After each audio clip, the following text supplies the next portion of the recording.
সকাল 13টা বেজে 14 হয়ে 18 খবর পড়ছি বাংলাদেশ বেতার গুরুস্থান থেকে ঢকাঢক হাড়ে হারাম জাদা। গতকাল জয়ফ্রাট পুরানাপুল হাফিজ স্টেশনে একটা গাভীন ছাগলের উপর একটা হেলিকপ্টার পড়ে ছাগলের বাচ্চাগুলো বাইর হয়ে গিয়েছেন। মৃত্যুর সঙ্গে তার পাঁজরার হাড্ডি সরে গিয়েছেন। প্রধানমন্ত্রী শেখ হাসিনা তাকে ভারতের মাদ্রাসে ভর্তি করে দিয়েছেন। রাত 11:30টার সময় সারপোকাটি ইন্তিকাল করেছেন।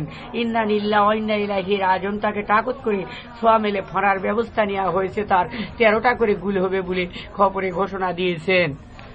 আফগানিস্তান বোমাবর্ষণে 9 ব্যক্তি নিহত। লাদেন আমার চাচা হলো। গত রাতে লাদেন আমার চাল একটু হেলিকপ্টার ফেলে বলে গেলেন, আফগানিস্তান বোমাবর্ষণ করে আমি এখন পশ্চিম পাকিস্তান অগ্রসর। তফিজউদ্দিন তুমি পালিয়ে থাকো, নাহলে তোমার পাঁজরার কাঠি গুণা করে দিবে।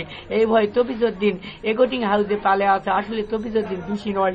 তফিজউদ্দিন আমার নামে, আমি ডবল MA পাস, 9 ক্লাস কম মেট্রিক ফেল, এক কলম লেখাপড়া নাই।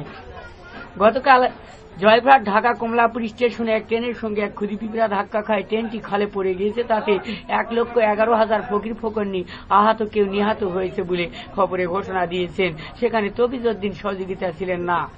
বুড়িগঙ্গা নদীতে ময়াবরীর বস্তা পরে, বিমানবন্দরে ময়াবরীর বস্তা পরে মাছের সংখ্যা কম হয়ে গেছে। বাঙালি মাছ খাওয়া পারছে না বলে তফিজউদ্দিন খবরে ঘোষণা দিয়ে দিল। তফিজউদ্দিনের বাড়ি হর্তকিডাঙ্গার সদর রাস্তায় খাইরুল পচা মার্কেট, এগোটিং হাউস, বক্কর আবু বক্কর সিদ্দিক। গতকাল পল্লীবালা আব্দুলের স্টলে একটা মিষ্টি বাস্ট হয়ে 1,80,000 মশা, 3 কোটি সারপোকা, 5 কোটি হোলা ব্যাং, 13 কোটি সামসিকা, $19 পানি কামড়ি, 14 কোটি ক্ষুদি পিঁপড়া ইন্তিকাল করেছে। ইন্না লিল্লাহি ওয়া ইন্না ইলাইহি রাজিউন। তাকে তাকত করে যমুনা সেতু ছাড়ার ব্যবস্থা নেওয়া হয়েছে। খবরে বিশেষ অংশ। বন্যা এলাকায় দেশ দুনিয়া ডুবে গিয়েছিল। পায়খানা করার মতো জায়গা ছিল না বলে ভদ্র মহিলাগুলার জোরন দিয়ে নৌকাত কিংবা লঞ্চত করে পায়খানা করার ব্যবস্থা নেওয়া হয়েছে।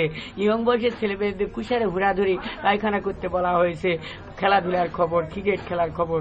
বাংলাদেশে কুয়ালালামপুরে বৃষ্টির কারণে তফিজউদ্দিন প্লেয়ারের বল খেলা পছন্দ নয়। প্লেয়ার তুলে দেওয়ার পর তফিজউদ্দিন বলে ছক্কা মারার পরে 5 দিনে প্লেয়ার বল খুঁজে পায়নি।